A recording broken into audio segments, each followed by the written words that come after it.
Canine transmissible venereal tumors, known as Ctvt or sticker sarcoma, are a pathology found in dogs.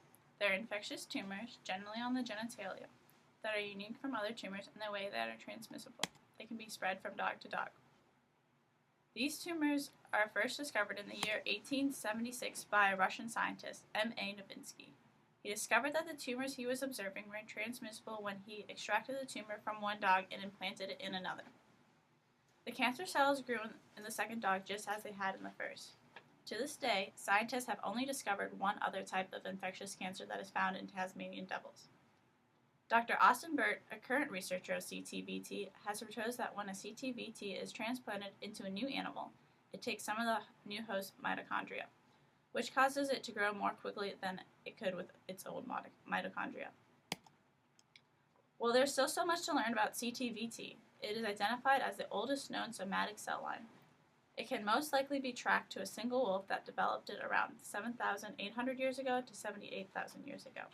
However, it is documented on 6 continents in all types of dogs. The clinical signs of Ctvt include the most obvious cauliflower-like mound on its genitalia, which can be seen externally. As seen in this image, because of the location, the animal may have difficulty with urination, and it's also a symptom of Ctvt. Although it is most common found on the genitalia, the tumors can be located on the mouth, eyes, or nose, as shown in the picture, and it can be identified by bleeding, swelling, and discharge. Although it has been documented in 6 continents, Ctvt is most found in dogs in temperate regions. A study was performed in Nagpur, India, of the indigenous dog population. Out of the 3,585 cases presented during a 2-year period, only 36 cases, or 1%, had Ctvt.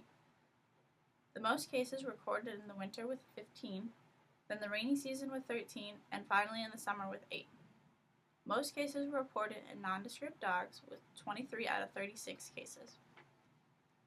It is a disease that is typically found in younger dogs more often than in older dogs, and much more prevalent in female dogs, with 3 females being infected for every 1 male. Kind of like the guy-to-girl ratio here at Barry. As mentioned, Ctvt is infectious and is therefore not what you would think of as a typical tumor. It is transmissible via copulation and social behavior routines such as licking and other direct contact with bodily fluids. When the tumor is spread, the entire cell is transmissible as opposed to just the virus or the cell contents, also making it unique. What should you do if you find out your poor little puppy has contracted Ctvt?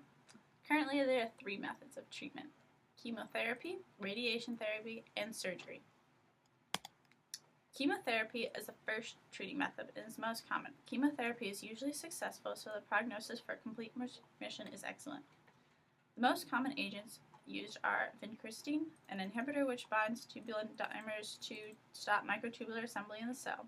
It has half-life of 19 to 155 hours, and vinblastine has the same function but much shorter half-life, about 24 hours, and doxorubicin, which inhibits DNA and RNA and therefore reduces cell growth, half-life of about 15 hours. It costs about $3,000 but varies depending on the case. If chemotherapy does happen to fail, the second option would be radiation therapy.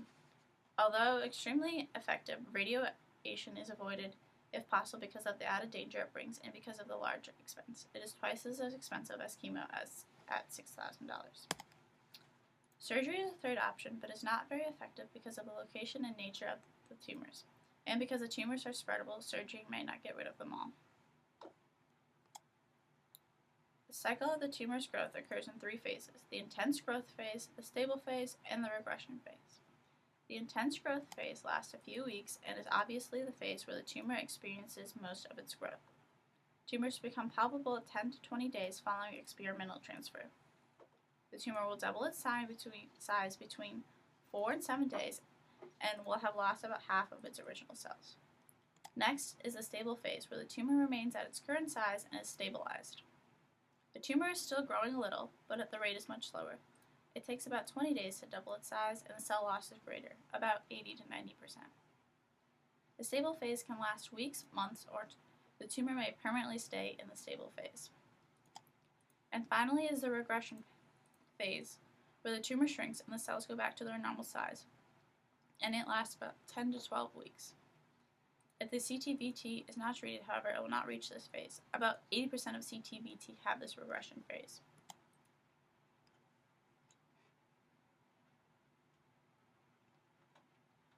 Even though technology has increased drastically in recent years, there is still so much that scientists do not know about canine transmissible venereal tumors. New discoveries in how the disease works and its treatments are constantly being made, and hopefully one day we will find a way to permanently eradicate this disease and have happy, smiling puppies.